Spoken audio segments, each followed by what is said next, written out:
आप सभी को जय मसीह की। खुदावन यसु के नाम में एक बार फिर से उस जलाली और पाक और उस बेहतरीन नाम में मैं आप सबों को सलाम कहता हूँ। Greetings in the name of our wonderful Lord Jesus Christ. एक बार फिर से मैं आज परमेश्वर के वचन के साथ आपके सामने आया हूँ और मैं बिलीव करता हूँ कि आज एक बार फिर से परमेश्वर आप में से हर एक व्यक्ति से बात करेंगे। आप सभी जानते हैं कि हम इस अंतिम दिनों में जी रहे हैं। बहुत जल्द प्रभु आएंगे और वो उन लोगों को जो उसके साथ चलते हैं वो उन्हें ले जाएंगे। लेकिन जब तक वो आए तब तक हमें अपनी तैयारी पूरी करनी है। हमें परमेश्वर के वचन को पढ़ते रहना है, दुआ करते रहना है और हमें उसके साथ जुड़ने की बहुत ज़रूरत है। और एक चीज़ जो मैं आपको आज थोड़ा से एक्सप्लेन करना चाहता हूँ वो ये है कि प्रभु ने कहा, यीशु ने कहा कि उसके आने से पहले इस पृथ्वी पे बहुत सारे झूठे नबी और झूठे भविष्यवक्ता, और पतरस में लिखा है बहुत सारे झूठे शिक्षक खड़े हो जाएंगे। वचन कहता है जैसे उन दिनों में, जैसे इज़राइल के दिनों में झूठे भविष्यवक्ता थे, वैसे ही तुम्हारे बीच में झूठे शिक्षक भी होंगे। आप सभी जानते हैं कि हम बहुत दिनों से अपने घरों में बंद हैं। कोरोना वायरस की वजह से हमें बाहर जाने पर रोक लगा दी गई है और हम सारा दिन घर में रहते हैं। बाइबल पढ़ने के बाद आप ज़रूर YouTube पे जाते होंगे और आप YouTube पे अलग अलग दासों के संदेश सुनते रहेंगे। कुछ इंडियंस होंगे, कुछ अब्रॉड से होंगे। आप जानते हैं यीशु ने क्या कहा कि अंतिम दिनों में बहुत सारे लोग आएंगे जो आपको, उसका नाम लेकर आपको तरह तरह की बातों से आपको भरमा सकते हैं। वो क्या आप इन दिनों में ये जानना चाहते हो कि कौन से वो लोग होते हैं जो भले ही उनके मुंह पे यीशु का नाम रहता है लेकिन उनकी जो शिक्षाएं हैं वो बाइबल के बेस पर नहीं है। सबसे पहले मैं आपसे एक सिंपल क्वेश्चन पूछना चाहता हूं कहीं आप इन दिनों में ऐसे लोगों को तो नहीं सुन रहे हो जो आपके चरित्र के बारे में बात नहीं करते हैं पर आपको क्या क्या मिलेगा इसके बारे में बात करते हैं? कहीं आप ऐसे लोगों से तो नहीं मिल रहे हो जो आपको बाइबल के वचनों से प्रतिज्ञाएं दे रहे हैं कि आपका कभी खराब नहीं होगा, हमेशा आपका भला होगा, और वो आपके ऊपर ऐसी प्रोफेसीज करते हैं जो एक्चुअली आपको पसंद है। कहीं आप ऐसे लोगों से तो नहीं जुड़े हुए हो यूट्यूब पे जिनकी टीचिंग्स सिर्फ आपको प्रॉस्पेरिटी की तरफ ले जा रही है पर मसीह की तरफ नहीं। मैं आज आपसे पूछना चाहता हूं, कब आपने आखिरी बार पूरा एक घंटा एक ही विषय पे पूरा संदेश सुना था कि आपको अपने घर के प्राचीनों की इज्जत करनी है, अपने माँ बाप की इज्जत करनी है? आज देखिए बहुत सारे जो जवान हैं पबजी खेलते हैं, और मैं आपको बताना चाहता हूं कुछ लोग तो इतनी आत्मा में नीचे गिर गए हैं कि वो 3 पत्ती जैसी गेम्स खेलते हैं, पबजी खेलते हैं, पता नहीं क्या क्या करते रहते हैं वो। मैं आपसे पूछना चाहता हूं, क्या इन दिनों में प्रॉस्पेरिटी के लिए तो बहुत कुछ आप सुनते हैं, पर जब माँ बाप आप जवानों को कहते हैं कि देर रात तक इतना सब मत करो, तो क्या आप उनकी सुनते हैं? आप नहीं सुनते। क्यों? क्योंकि आप ऐसे संदेशों को नहीं सुनते जो आपको सामने कह पाए कि माँ बाप का आदर करो। लास्ट टाइम आप में से कब लोगों ने यह संदेश सुना था कि पैसों का प्रेम सब प्रकार की बुराई की जड़ है? मैं ऐसे बहुत सारी फैमिलीज को जानता हूं कि जब वो तकलीफ में थे तो वो खुदा के पास आए थे, लेकिन जब बिजनेस, परमेश्वर ने उनको उनके बिजनेस को ग्रो किया, अब घर का एक सदस्य आ रहा है लेकिन 2 गायब हैं, वो काम में व्यस्त है। और क्यों?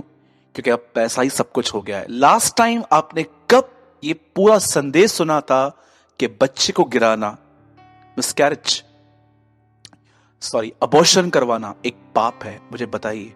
आज कितने सारे लोग हैं शादी से पहले ही वो सब कुछ कर लेते हैं और उसके बाद बच्चे को खत्म कर देते हैं। ये मर्डर है।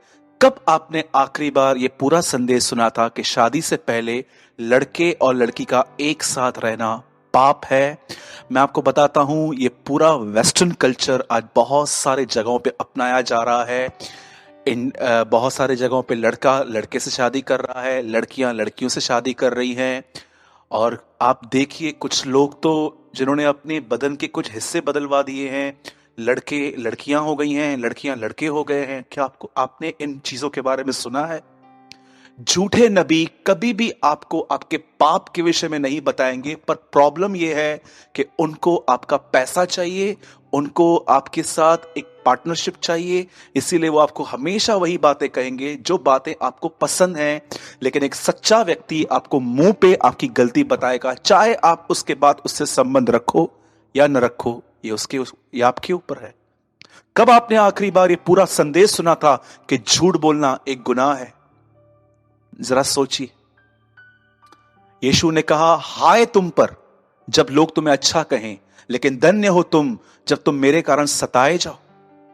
कभी कभी जब आप देखिए, कई लोग सोचते हैं कि मैं जहां पर हूं मैं सही जगह पर हूं। मैं आप में से किसी भी व्यक्ति को इस पुलपिट से कंडेम करने के लिए नहीं आया हूं कि आप गलत हो, पर मैं आपको पूछना चाहता हूं, जिसको भी आप सुन रहे हो, जिसका भी आप आदर कर रहे हो, क्या उनकी टीचिंग्स बिब्लिकल हैं? क्या वो परमेश्वर के वचन से बात कर रहे हैं? जरा सोचिए।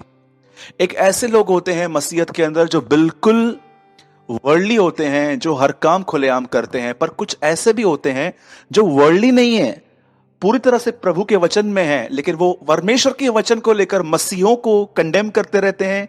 एक लीगलिस्ट राइचियसनेस है उनके पास। जैसे फरीसी जब देखते थे जब यीशु मसीह को कि वो सबत के दिन काम कर रहा है, उनको खुद को सबत का अर्थ नहीं पता था, लेकिन वो जीसस को कंडेम करते थे। कई लोग आपको इन दिनों में ऐसे मिलेंगे कि वो आपके अंदर कुछ देखेंगे और वो आपको कंडेम करेंगे। चलिए मैं आपको एक सिंपल चीज बता रहा हूं। अगर मैं बाइबल की एक आयत पढ़ रहा हूं और मैं नंबर गलत बता दिया, मैंने आपको ये वचन समझिए, मैं आपको जो बता रहा हूं ये कुरिन्थियों के इस अध्याय में इसमें लिखा है, लेकिन मैंने गलती से कोई दूसरा अध्याय का आपको मैंने नंबर दे दिया, तो क्या आप मेरी गलती को लेकर क्या आप मेरे कैरेक्टर को जज करेंगे? जरा सोचिए। लीगलिस्ट लोग ऐसे रहेंगे जिनकी धार्मिकता समय की धार्मिकता है, वो आपकी एक गलती को पकड़ के आपके पूरे चरित्र को जज करेंगे। और मैं आपको बताना चाहता हूं, एक होते हैं वर्ल्डली और एक होते हैं लीगलिस्ट। मेरे भाइयों बहनों, ये दोनों मत बनना।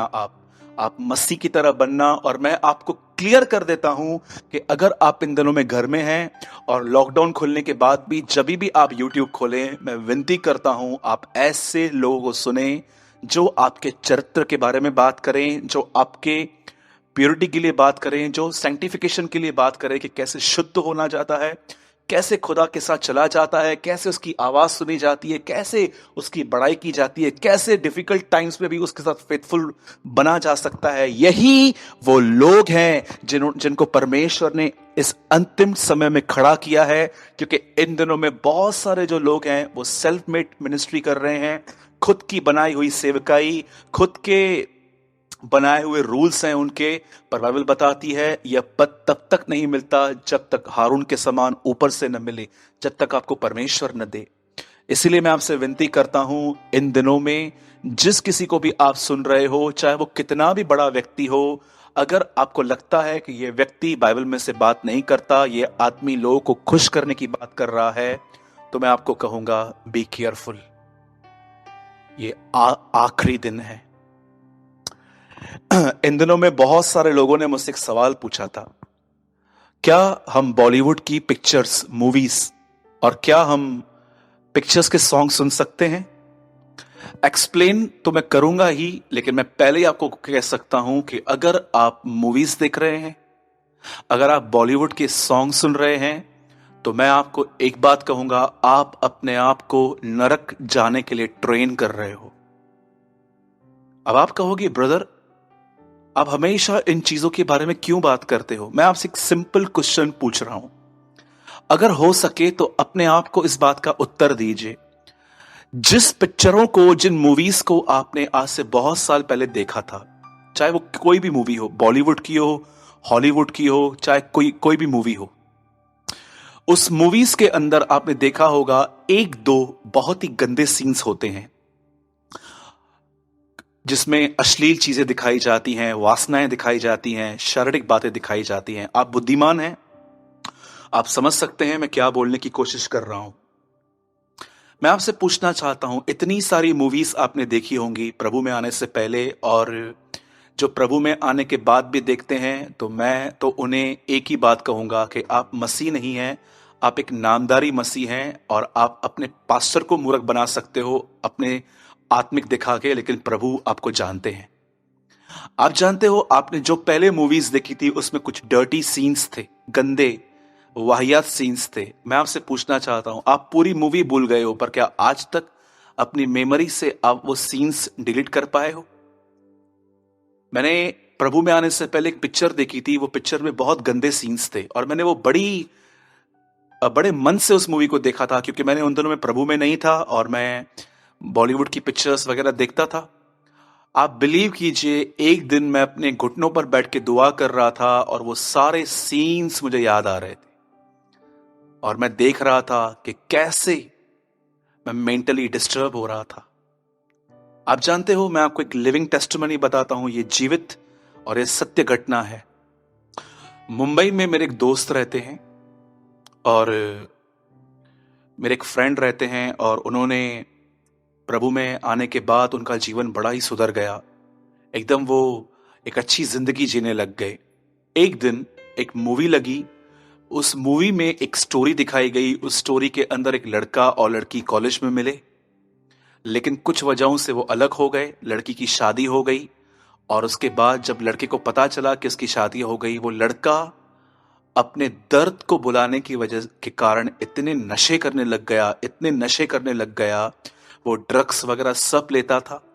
और जानते हैं, जो वो हमारे दोस्त थे जो अभी अभी प्रभु में आए थे, जिनको विश्वास में बढ़ रहे थे, पता नहीं क्यों उन्हें ऐसा मन था कि मैं एक बार ये मूवी देखूं।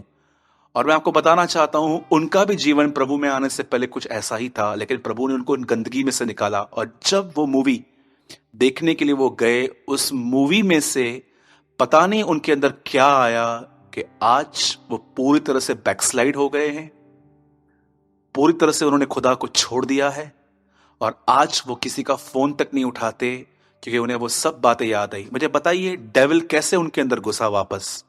मूवीज के द्वारा। मैं आपको बताता हूं, जब भी आप कुछ मूवी देखते हो, आपको नहीं पता, आपकी आंखों के द्वारा आपके अंदर कुछ जाता है।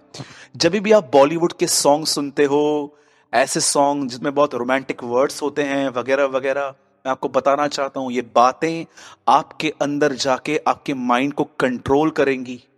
मैं एक नहीं, बहुत सारे ऐसे लोगों को जानता हूं जो इन गीतों को सुन के ठंडे हो चुके हैं, जो इन पिक्चरों को देख के वापस उस गंदी बातों में चले गए हैं। आप जानते हैं, बाइबल की एक आयत कहती है, मनुष्य जो बोता है वही काटेगा। समझो, एक दिन आपने पॉर्न वीडियो देखा, एक अश्लील वीडियो देखा, और आपने वीडियो देखने के बाद आपको रियलाइज हुआ कि आपने गलत किया, और आप खुदा के सामने जाओगे और खुदा से कहोगे, खुदा मुझे माफ कर। मैं आपको बताना चाहता हूं, परमेश्वर आपसे कहेगा, मैं तुझे माफ करता हूं, लेकिन फिर भी जो तूने बोया है अब वो तुझे काटना पड़ेगा। इसका अर्थ क्या है?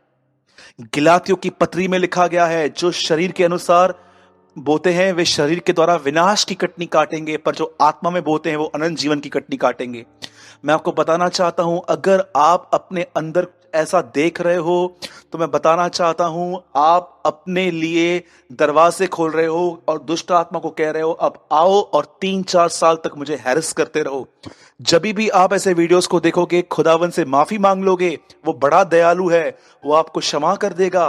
वो आपको कहेगा कि ठीक है, तूने जानबूझ के नहीं किया, तू स्लिप हो गया, मैं तुझे माफ करता हूं। पर फिर भी ये दर्शन, ये गंदी बातें, ये ड्रीम्स अब आपके अंदर आके आपको हैरेस करेंगे। उस समय क्या करोगे? एक आदमी ने मुझसे पूछा, भाई आप पिक्चर्स देखते हैं? मैंने बोला बिल्कुल नहीं। बोला क्यों? मैंने उनको कहा, मैं पहले का कचरा ही नहीं निकाल पाया हूं अब तक, तो मैं नया क्या लूं।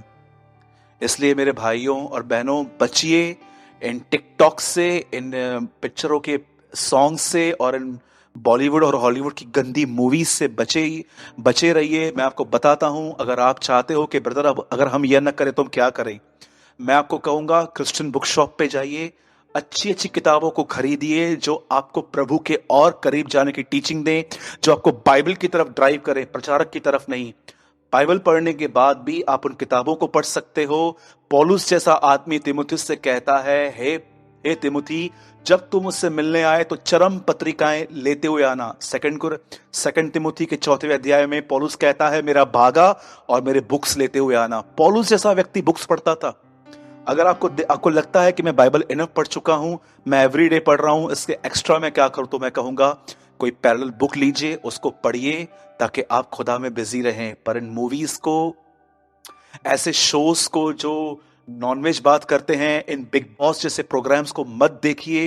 ये सिर्फ आपके माइंड को स्पॉइल करेंगे। प्रभु आपके साथ है। और आइए मैं आपके साथ कुछ आज परमेश्वर का वचन शेयर करना चाहता हूं, और मैं विश्वास करता हूं कि प्रभु आप में से हर व्यक्ति से आज कुछ बात करेंगे। इससे पहले कि हम आगे बढ़े, मैं चाहता हूं आप और मैं सब दुआ में जाएं। हमारे जीवित और महान स्वर्गीय पिता, हम यीशु मसीह के नाम में आपके चरणों में आते हैं। हम धन्यवाद करते हैं क्योंकि आप हमारे खुदा हैं और आप हमसे प्रेम करते हैं। हम प्रार्थना करते हैं प्रभु, आज हमसे बात कर, हम पर दया और रहम कर। अपने कलाम के द्वारा प्रभु हमारे जीवन को बदल। हम मिट्टी हैं प्रभु, ले तू कुम्हार है, और अपने घड़े को, अपने बर्तन को बना, हमें आशीष दे। हम तुझे सारी महिमा और आदर देते हुए इस दुआ को यीशु के नाम में मांगते हैं, आमेन, आमेन। हम सब ओपन करेंगे मत्ती का 11 अध्याय, मैथ्यू चैप्टर 11, और मैं आपके लिए पढ़ रहा हूं। बहुत वेल फेमस वर्ड है, आप में से हर व्यक्ति इस वर्ड को जानता है, पर मुझे नहीं पता है कि आप में से कितने लोगों ने इसको समझा है। हे सब परिश्रम करने वालों, 28वां वचन, हे सब परिश्रम करने वालों और बोझ से दबे हुए लोगों, मेरे पास आओ, मैं तुम्हें विश्राम दूंगा। ये वर्ड सब जानते हैं, लेकिन मैं आपको बताता हूं नीचे वाला भी वर्ड से कनेक्टेड है। मेरा जुआ अपने ऊपर उठा लो और मुझसे सीखो, क्योंकि मैं मन में नम्र और मन में दीन हूं। आइए मैं चाहता हूं इस समय आप अपना बाइबल अपने पास में रख दें और इन कलाम को आराम से आप सुने। आप सभी जानते हैं कि हमारे जिंदगी में कुछ हालात हैं, हर एक की जिंदगी में कुछ हालात हैं, और आप ये भी बात जानते हो कि कई बार आप चीजों को कितना अपने दिमाग पे लेकर परेशान हो जाते हो, और परेशान होने के बाद वो परेशानी आपके बिहेवियर में दिखती है। कई बार आप नेगेटिव बोलते हो, कई बार आपका बिहेवियर आपके पूरे परिवार को डिस्टर्ब करता है, कई बार आपको समझाया जाता है कि ऐसा मत करो। आज बहुत सारे लोगों ने अपनी फ्रेशनेस खो दी है, अपनी ताजगी खो दी है। मैं इन दिनों में जब बहुत सारे लोगों से मिलता हूं, तो मैं क्या देखता हूं कि वो मुझे फ्रेश नहीं दिखते हैं। हमेशा वेरी, थके हुए, बोझ से दबे हुए, टेंशन्स। ऐसा लगता है कि उनके ऊपर कोई फ्रेश अनॉइंटिंग नहीं है, कोई फ्रेश अभिषेक नहीं है, पर मुझे लगता है कि कोई चीज है जो उनको दबा के बैठी है। हो सकता है कि आप भी कुछ ऐसा ही जीवन जी रहे हो कि आप थके हुए हो, परेशान हो, या ऐसा भी हो सकता है कि आपने कुछ ऐसा कैरी किया है अपने आप में जो आपको बहुत डिस्टर्ब कर रहा है, पर किसी और को नहीं पता है। यहां पर यीशु एक इनविटेशन दे रहा है, सबको बुला रहा है और कह रहा है, ऐ बोझ से दबे हुए लोगों। किस तरह का बोझ है ये बोझ मन पर है, ये बोझ दिमाग पर है, ये बोझ थॉट्स में है। कई बार ऐसा होता है कि कुछ लोग अपने बच्चों को अब्रॉड जाने के लिए भेज देते हैं, पढ़ने के लिए, और भेजने के बाद उनके अंदर एक बोझ होता है कि मेरा बेटा अकेला है, याद परेशान करती है। कई लोग ऐसे हैं जिन्होंने किससे पैसे लिए थे और वो पैसे अब चुका नहीं पा रहे हैं और वो बोझ उन्हें तंग कर रहा है। कई लोग ऐसे भी होते हैं जिनको डॉक्टर ने कुछ बोला है कि ब्लड टेस्ट करवाओ क्योंकि कुछ प्रॉब्लम दिख रही है, और वो उस बोझ पे दबे हुए हैं। हर एक के पास कुछ बोझ है। यीशु कहता है, ऐ बोझ से दबे हुए लोगों, मेरे पास आओ, मैं तुम्हें विश्राम दूंगा। अब बहुत बार हम इस वचन को सुन चुके हैं, पढ़ चुके हैं, पर मैं आपको बताना चाहता हूं, अधिकतर लोग ये वचन नए लोगों को बताते हैं, पर मैं आपको बताना चाहता हूं ये वर्ड एक्चुअली पुरानों के लिए भी है। कई बार जब हम नए लोगों से मिलते हैं तो हम कहते हैं कि मसीह ने कहा है मेरे पास आओ, बोझ दे दो। पर मैं आपको सच कहता हूं, अधिकतर मसीहों ने अपना बोझ खुदा को नहीं दिया है। और उसके बाद लिखा गया है मेरा जुआ उठाओ। जुए का मतलब होता है वजन। मेरा वजन उठाओ। आज मैं बताना चाहता हूं प्रभु यीशु मसीह कौन से वजन की बात कर रहे हैं, कौन सा वो वजन है, किस जुए की वो बात कर रहे हैं कि वो कहता है कि आओ अपना जुआ मुझे दो और मेरा जुआ उठा लो। सुनिए, परमेश्वर कभी नहीं चाहता है कि आप एक डिप्रेस लाइफ जियो। परमेश्वर कभी नहीं चाहता है कि आप डिस्टर्ब, परेशान और यूहन्ना बपतिस्मा दाता का जो पिता था जकरिया, जो परमेश्वर की योजना के बीच में आके नेगेटिव बोल रहा था, प्रभु नहीं चाहता है कि आप इस तरह बात करो। प्रभु चाहता है कि आप उस जुए को उठा लो जो जुआ उसका है। आप जानते हो बाइबल ऐसा कहती है कि जीसस ने जब अपनी पब्लिक मिनिस्ट्री स्टार्ट की, जब उसने अपनी सार्वजनिक सेवा शुरू की, तो ऐसा लिखा गया है उसकी सेवकाई के अंदर एक दिन ऐसा आया कि एक व्यक्ति उससे मिला जिसका नाम था याईर। और बाइबल बताती है कि उसकी बच्ची मरी नहीं थी, उसकी बच्ची बीमार थी। और जब यीशु को यह बात पता चली कि वो कह रहा था कि प्रभु आप मेरे घर चलें, मेरी बच्ची पर हाथ रखें तो वो ठीक हो जाएगी। और वचन कहता है एक समय ऐसा आया कि जब यीशु उसके साथ निकले, तो आप जानते हो कि जब भी यीशु कहां भी निकलते थे तो उनके आसपास एक बहुत बड़ी भीड़ चलती थी, एक बहुत बड़ा क्राउड चलता था। इनमें से कुछ लोग यीशु के हाथ से खाना खाने के लिए आते थे, कुछ लोग ऐसे थे जो मिरेकल्स के लिए आते थे, कुछ लोग उसे देखना चाहते थे, कुछ लोग वचन की शिक्षा पाने के लिए आते थे। लेकिन ऐसा लिखा गया है कि जब एक बड़ी भीड़ उसके साथ हो ली, तो बाइबल ऐसा बताती है एक लेडी वहां पर आई और उसने यीशु के वस्त्र को छुआ। और बाइबल ऐसा बताती है कि यीशु के अंदर से सामर्थ निकली और उस बेटी के अंदर गई और वो पूरी तरह से चंगी हो गई। उस बहन को 12 साल से लहू बहने का, इनिशियल ब्लड, उसके पास एक प्रॉब्लम थी जो 12 साल से थी, कंटिन्यू ब्लड बहता था। और बाइबल बताती है ऑन द स्पॉट वो ठीक हो गई। और जैसे यीशु ने ये महसूस किया कि उसके अंदर से अनॉइंटिंग निकली है, अभिषेक निकला है, और तब उसने क्या कहा, वो पीछे मुड़ा और कहा किसने मुझे छुआ है। और बाइबल बताती है लोग उससे कहने लग गए कि प्रभु भीड़ तुझ पर गिर रही है। लेकिन यीशु अच्छे से जानते थे कि ये टच बहुत डिफरेंट है। पब्लिक गिर रही थी लेकिन ठीक नहीं हो रही थी, लेकिन ये टच डिफरेंट था। यीशु जानता था कि ये टच कुछ डिफरेंट है। मेरे भाइयों और बहनों, मैं आपसे पूछना चाहता हूं इस लेडी के जीवन में ऐसा क्यों हुआ। मैं आपको बताना चाहता हूं इस चंगाई से पहले उसने कुछ तैयारी की थी। हम बहुत सारे लोग जो है ना, हम प्रभु को एक जादू की छड़ी समझते हैं कि बस उसको कुछ बोल दिया और बस हम बैठ जाते हैं कि वो खुद ही कर लेगा। पर मैं आपको बताना चाहता हूं आपके लिए एक काम है। बाइबल की 4 इंजीलें हैं, 4 गॉस्पल्स हैं, जिनमें 3 गॉस्पल में इस लेडी का जिक्र आया हुआ है। यूहन्ना में इसका जिक्र नहीं है, लेकिन तीनों सुसमाचारों में इस बहन के विषय में लिखा गया है। आप बाद में आराम से होमवर्क के तौर पे पढ़ लेना। एक जगह लिखा गया है कि जब ये लेडी बीमार थी, तब उसने मन में ये कहा था कि यदि मैं उसके वस्त्र को छू लूंगी तो मैं चंगी हो जाऊंगी।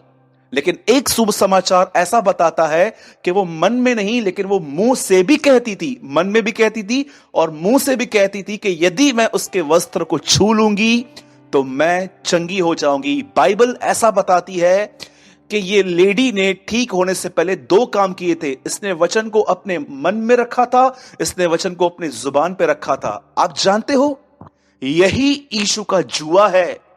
It is a yoke of the Lord. यही वो जुआ है जो खुदा आपसे उठाने के लिए कह रहा है। हम लोग इसको छोड़ के पूरी दुनिया की बातें ले बैठे हैं। मेरा पति मुझे ये करता है, मेरी पत्नी मुझे ये करती है, मेरे बच्चे मेरी बात नहीं मानते हैं, मेरी बेटियों की शादी नहीं हो रही है, मेरा कर्जा नहीं उतर रहा है, मेरे घर के हालात ठीक नहीं हो रहे हैं। ये जुआ तो हर एक के पास है, पर कितने लोग हैं जिन्होंने अपने मन में उसका कलाम रखा है और वो उसे अपने मुंह से कबूल करते रहते हैं और उसके साथ काम करते हैं। मेरे भाइयों और बहनों, परमेश्वर खुश होता है उस व्यक्ति से जिसका ध्यान उसके कलाम में है और जो उसके कलाम में विश्वास रखता है। कितने सारे लोग मिले यीशु को, पर क्या यीशु ने किसी के भी फेथ को ग्लोरी दी, महिमा दी, सिवाय एक को जिसने ये कहा अगर तू यहां से कह दे मेरा सेवक वहां चंगा हो जाएगा। तब यीशु ने कहा उस जाति से जो जाति बचपन से उसे ढूंढती थी। यीशु ने कहा, देखो मैंने इसके जैसा विश्वास पूरे इज़राइल में नहीं देखा। क्या अलग था इसके फेथ में? उसने क्या कहा, प्रभु आप यदि यहीं से कह दो। उस आदमी का जो विश्वास था उसके कलाम पर था। बाइबल ऐसा बताती है, एक समय था जब मूसा मर गए और पूरी जिम्मेदारी यहोशू के ऊपर आ गई। यहोशू बैठा हुआ था और परमेश्वर ने उसे कोई सुपरनेचुरल वे नहीं बताया उन लोगों को अंदर ले जाने का। प्रभु ने उसे सिंपल बात कही, व्यवस्था की ये किताब तेरे चित्त से न उतरने पाए, इसी में दिन और रात ध्यान करते रहना, क्योंकि ऐसा ही करने पर तेरे काम सफल होंगे और तू प्रभावशाली होगा, तू सक्सेस होगा। क्या था सक्सेस? क्या आप इस बात को जानते हो? वर्ड आपके कैरेक्टर को संभालता है, आपके नेचर को संभालता है। कितने लोगों ने इस वचन को पढ़ा है? यीशु ने कहा, एक आदमी में से दुष्ट आत्मा निकलती है तो सूखी जगहों पे जाती है, ऐसी जगहों पे जाती है जहां इंसानों का वास नहीं है, और जब वो देखती है कि यहां पर कोई नहीं है तो लिखा है वो वापस अपने उसी घर में, 7 टोटल 8 हो गई, वापस उसी घर के अंदर आती है। और क्या लिखा है? उस घर को सजा सजाया पाती है। जिस व्यक्ति के अंदर वचन नहीं है, जिस व्यक्ति के अंदर कलाम नहीं है, वो व्यक्ति दुष्ट आत्माओं के लिए एक सजा सजाया घर है। मेरे भाइयों और बहनों, अगर आप चाहते हो कि आप इनसाइड एक फ्रेश लाइफ जियो और आप चाहते हो कि खुदा आपके बाहर, आपकी बातों में, आपके मसलों में, आपकी तकलीफों में काम करे, तो 2 चीजें रखिए। एक कलाम अपने दिल में रखिए, दूसरा वचन वो कलाम अपने मुंह में बनाए रखिए। पतरस कहता है, ऐसे बोलो मानो परमेश्वर का वचन बोलते हो। बाइबल बताती है, यदि हम मान लें, यदि हमारा यह विश्वास है कि यीशु प्रभु है और खुदावन ने उसे मुर्दों में से जिलाया, तो ऐसा लिखा है हम निश्चय उद्धार पाएंगे यदि हम अंगीकार करेंगे तो। आज मैं आपसे पूछना चाहता हूं, आप कैसी लाइफ जी रहे हैं? कौन सा जुआ आपने उठाया है? वो जुआ उठाया है जो आपका है, कि आपने अपना जुआ खुदा को देकर उसका हल्का जुआ, उसका वचन अपने दिल में रखना और उसका वचन अपने मुंह से कबूलना है? आपने ये जुआ उठाया है कि आपने दूसरा जुआ उठाया है? यीशु मसीह यहां पर सिंपल कहते हैं, ऐ बोझ से दबे हुए लोगों मेरे पास आओ, मैं तुम्हें विश्राम दूंगा। पर कैसे? वो कहता है तुम्हें मेरा जुआ उठाना पड़ेगा। आज बहुत सारे लोगों के अंदर रेस्ट नहीं है। आज बहुत सारे लोगों का मन भटकता रहता है, चलता रहता है, रास्ते निकालने की कोशिश करता रहता है। क्या आपने खुदा का जुआ उठाया है? खुदा का जुआ जानते हैं क्या है? परमेश्वर का जुआ है उसके वचन को अपने दिल और अपने मुंह से बोलना। इसलिए दाऊद कहता है, मैंने तेरा कलाम अपने दिल में रख छोड़ा है ताकि तेरा गुनाह न करूं। पौलुस कहता है कुलिस्सियों के 3 अध्याय में, वो कहता है मसीह के वचन को अपने हृदय में अधिकाई से बसने दो। पौलुस कहता है यह वही वचन है जो मेरे मन में है, जो मेरे मुंह पर है। आज अपने आप से एक सवाल पूछिए, कहीं ऐसा तो नहीं है कि आप होल डे यही सोचते रहते हो कि क्या होगा क्या होगा, कि आप उसके जुए में हो? उसका जुआ है उस बहन की तरह वचन को अपने मन में रखना, वचन को अपनी जुबान से कहना। मैं आपको प्रैक्टिकल करके दिखाता हूं। जरा सोचिए, अगर आप बीमार हैं, आप बहुत समय से दवाइयां ले रहे हैं, कभी कभी आप ऐसे हो जाते हैं कि आपको लगता है कि दवाई नहीं लूंगा तो तकलीफ हो जाएगी। जरा सोचिए, आप एक जुए में हो। या सोचिए कि आपके घर के अंदर एक ऐसी बच्ची है जिसकी शादी नहीं हुई है। आपने बहुत लोगों से बात करी है लेकिन काम नहीं हुआ है। जरा सोचिए कि ऐसा घर के अंदर आपके घर में एक ऐसा माहौल है जो बिल्कुल ठीक नहीं है, लेकिन आपको इन सिचुएशंस के लिए वर्ड है। मैं आपको अपनी एक सिंपल चीज बताता हूं। मैं एक सिंधी परिवार से प्रभु में आया। स्टार्टिंग के डेज में मेरा परिवार प्रभु में विश्वास नहीं करता था। मैंने उनके सामने पूरी बाइबल खोल के रख दी थी, लेकिन वो एक ही बात कहते थे, नहीं सब एक हैं, ऐसा कुछ भी नहीं है। और जब मैं अपने परिवार के लिए दुआ करता था तो मैं आपको बताना चाहता हूं, एक टाइम ऐसा आया मेरे परिवार के अंदर प्रॉब्लम्स कम नहीं हुई, उल्टा बढ़ने लग गई। मैं प्रभु से कह रहा था, प्रभु मैं प्रार्थना कर रहा हूं, प्रॉब्लम बढ़ रही है। और एक दिन जानते हैं क्या हुआ? शैतान मुझे यही बोल रहा था कि नहीं, तेरा परिवार विश्वास में नहीं आएगा, तेरी प्रार्थनाएं गलत हैं, ये है वो है। और मैं गिव अप करने वाला था, तब मेरे सामने एक कलाम आया। उस कलाम में लिखा था 16:31 प्रेरितों के काम, एक्ट्स ऑफ द अपोस्टल्स 16:31, यदि तू विश्वास करे तो तेरा परिवार उद्धार पाएगा। जब ये वचन मेरे सामने आया, तब मैंने इस वचन को अपने दिल और अपने दिमाग में रखा। मूसा के हाथ में 2 पट्टियां थी, माइंड एंड हार्ट, यहां और यहां अपने उसके कलाम को रखना। और जब मेरे मन में ये कलाम आया, तब जब भी डेविल मुझे अपनी फैमिली की गलत बातें दिखाता था कि देख ये लोग विश्वास में नहीं आने वाले, तब मैं उसे एक ही बात कहता था, मेरा परिवार उद्धार पाएगा, क्योंकि वचन के अंदर लिखा है। ये बोलकर मैं कुछ नहीं सोचता था। 1.5 साल के अंदर मेरा पूरा परिवार प्रभु में आ गया। मेरे भाइयों और बहनों, आपका जुआ साइड में रखिए, अब खुदा का जुआ उठाइए। उसका जुआ हल्का और सहज है, और यीशु कहता है तुम अपने मन में विश्राम पाओगे। परमेश्वर आपसे प्रेम करता है और वो चाहता है कि आप उस एक पेड़ की तरह बनो। इससे पहले कि मैं वाइंड अप करूं, मेरे स्क्रीन पे आपके लिए एक वर्ड आ रहा है, और मैं चाहता हूं आज सच में आप इन वचनों को पढ़ें, और आज आपको लगेगा कि हां, ये बिल्कुल सत्य साबित हुआ। और मैं पूरा पैसेज पढ़ रहा हूं आपके लिए। आप देखते होंगे मेरे पास में ये पूरा लिखा हुआ है। भजन संहिता 1:1, क्या ही धन्य है वह पुरुष जो दुष्टों की युक्ति पर नहीं चलता, और न पापियों के मार्ग में खड़ा होता है, और न ठट्ठा करने वालों की मंडली में बैठता है, परंतु वह तो यहोवा की व्यवस्था से प्रसन्न रहता और उसकी व्यवस्था पर रात दिन ध्यान करता रहता है।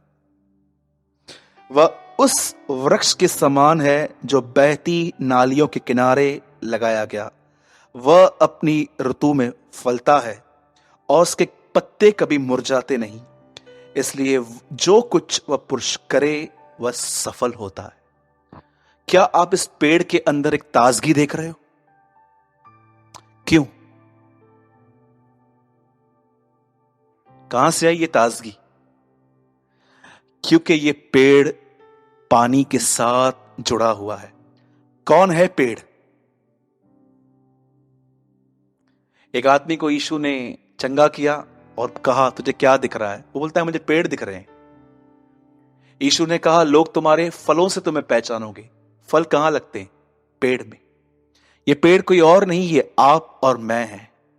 और अगर हम इस पेड़ की तरह रिफ्रेश रहना चाहते हैं, ताजगी में रहना चाहते हैं, तो बाइबल बताती है दिन और रात परमेश्वर के वचन को मनन करो, इसे कबूलो। इस तरह आप ताजे बने रहोगे, आपके ऊपर अभिषेक बना रहेगा। अपने जुए को फेंक दीजिए, इस जुए को उठाइए। Let's pray.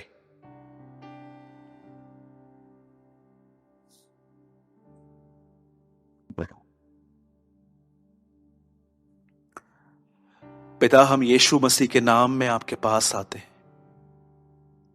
हम धन्यवाद देते हैं आज के वचन के लिए प्रभु, कि आपका जुआ हमें उठाना है। होने दे प्रभु कि हर व्यक्ति अपने बोझ तुझे दे, और तेरा वचन जो हमारे जिंदगी में ताजगी लेकर आता है, हम उसे कैरी करके चलते रहें। हम पर दया कर प्रभु। जितने भी लोग ने इन वीडियो को देखा है और जो देखने वाले हैं, हर एक व्यक्ति के अंदर तेरा वचन कार्य करे।